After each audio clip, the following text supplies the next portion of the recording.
Welcome to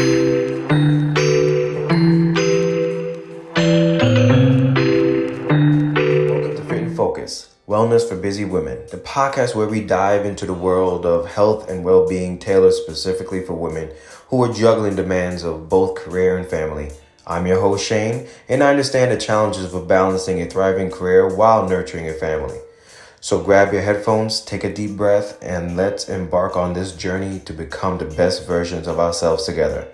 Get ready to get fit and focus. All right, so guys, it's gonna be story time again. Um, I have a client. She's in her 60s, and I could tell right away something was off, even though she said, "Oh, I'm okay, I'm okay." But not say I was prying, but I was asking, "Are you sure?" And she said that she hasn't been sleeping well. So she said that it was like not 5 to 6 hours, sometimes even less. And as we get older, we do need more sleep. All right, I feel like as we get older, as we're young, babies, toddlers, whatever, we need tons of sleep, close to 10, 12 hours, 14, whatever it is. But as we get older, we need more rest, okay? Of course, 6 to 8 is normal when we're in the middle. But anyway, so she retired, and the way she retired though is like she just stopped working. And we were talking about things. She says her main concern is Alzheimer's. Now, can you get Alzheimer's if you're not getting adequate sleep? I honestly don't know. I haven't looked into it. There's probably definitely other factors, hereditary, all these different kind of things. Me personally, I feel like the brain is just like the muscle. It's just like a muscle. If you don't use it, you'll lose it. And I've seen another situation where a client's girlfriend, was in her 60s, and she retired herself, and she eventually began to just watch TV, not do anything, not really train her brain at all. So finally, she starts showing signs of dementia and so on and so forth. And now it's at a point where she had to go to her home.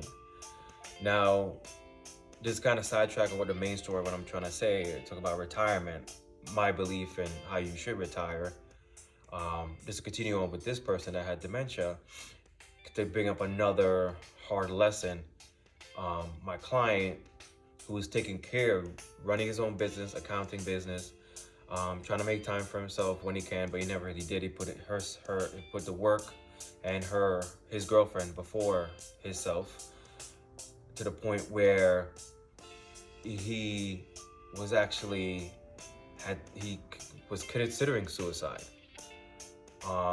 He said he collapsed, with all the stress and everything. He collapsed, and he was brought to the hospital.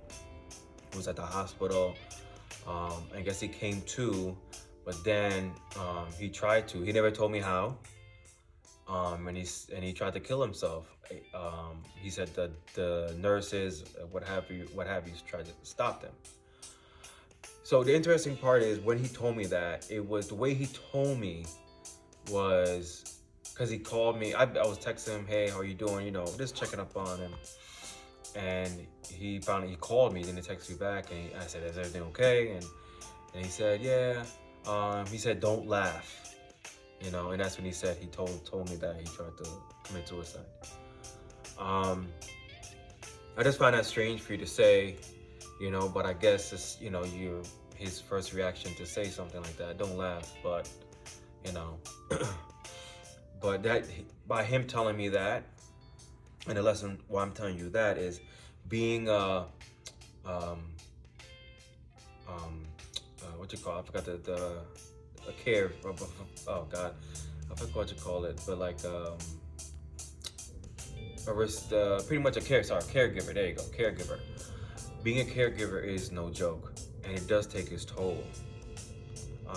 If you're considering to do something like that, I mean, for a loved one's sake or what have you, please be mindful of that. If you are receiving that care, please be mindful, and it can be hard on the person as well. If you're aware of it, if you're coherent to know, but it's a tough task.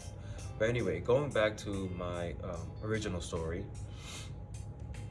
my client, we started talking about, we're working out while we're trying to talk and try to problem solve stuff. Now I know sometimes some people just want to vent or talk about it or just don't want a solution, but something like this, I feel like I had to definitely help out the best that I can. So we kind of came to the conclusion of two things.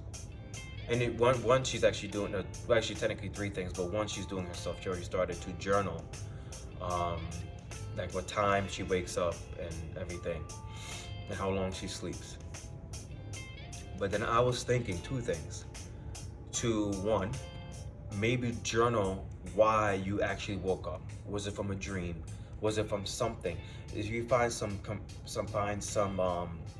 common factors or whatever, maybe you can figure out what's causing you to wake up. All right, that was one. And two, I asked her, how did she retire?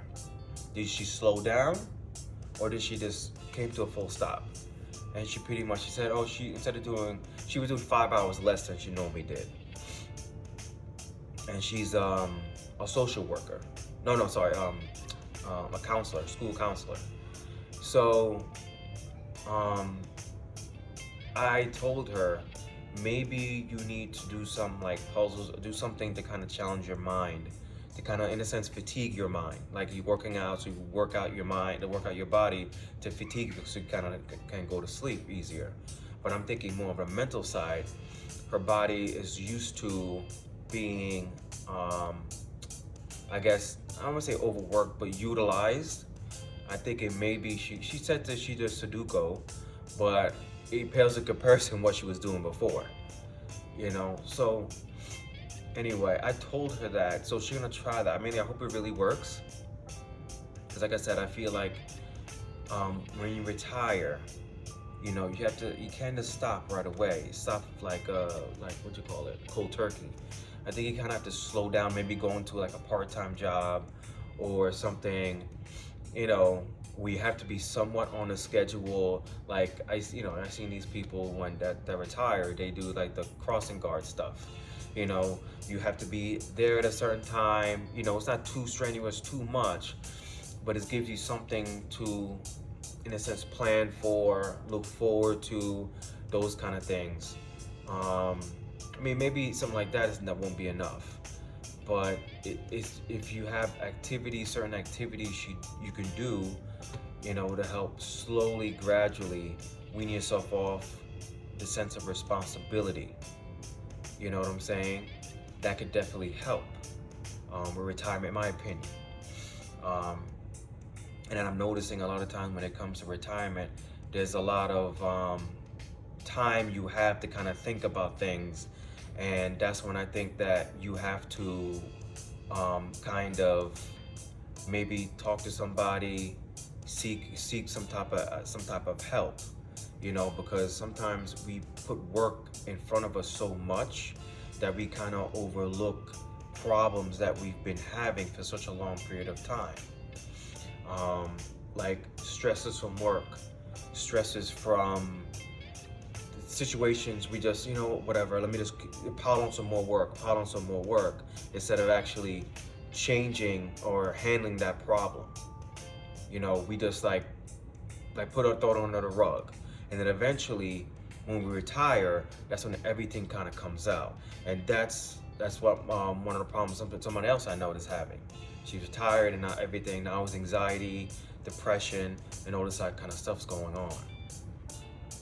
So all I'm saying is, I mean, when it comes to someone like that with anxiety and depression, I think you definitely need to handle the situation right away, going to talk to somebody when you can.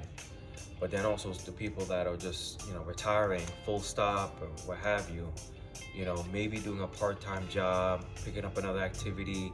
There's tons of stuff you can, um, do nowadays. Maybe being something online or something like that, doing some telehealth stuff, or in her case, maybe she could do some like side counseling or stuff like that to kind of help her not just pretty much fall off the cliff, meaning just stop work right away, like just like that. It's good. I know a lot of people are looking forward to retirement, but at the end of the day, there's a lot of time. You're given a lot more time. But what are you gonna do with that time? Yes, you can work out, exercise, or whatever, but what are you gonna do with this? So that's just my 2 cents on that. I figure I'll share that with you guys. It's like I said, a lot of people look forward to retirement, but then when you get to that point, like, what do you do with that time? And unless you have tons of money to go on vacations and all that kind of stuff, you're gonna have a lot of time, playing, staying with the grandkids, but that's not gonna happen all the time. If you're lucky enough, and with the family and stuff like that, sometimes that doesn't happen. So you have ample time to do stuff. So what are you gonna do to challenge your mind? It's like I said, I feel like the brain is like a muscle. You have to stimulate it. You have to challenge it still. But anyway, hope that makes sense, guys. Thanks for listening, and have a good one. Are you ready to transform your health and wellness journey? At Kadapa Strength, I'm committed to helping you achieve your goals through my 3 pillars for results. First, I educate, equipping you with essential knowledge to understand your body and its needs. Then I execute a tailored plan, ensuring every step is personalized to your unique lifestyle. Finally, I encourage, providing accountability and support every step of the way. Get ready to unlock your full potential and thrive in every aspect of your life. Visit me today and let's embark on this journey together. Check me out at kandapastrength.com.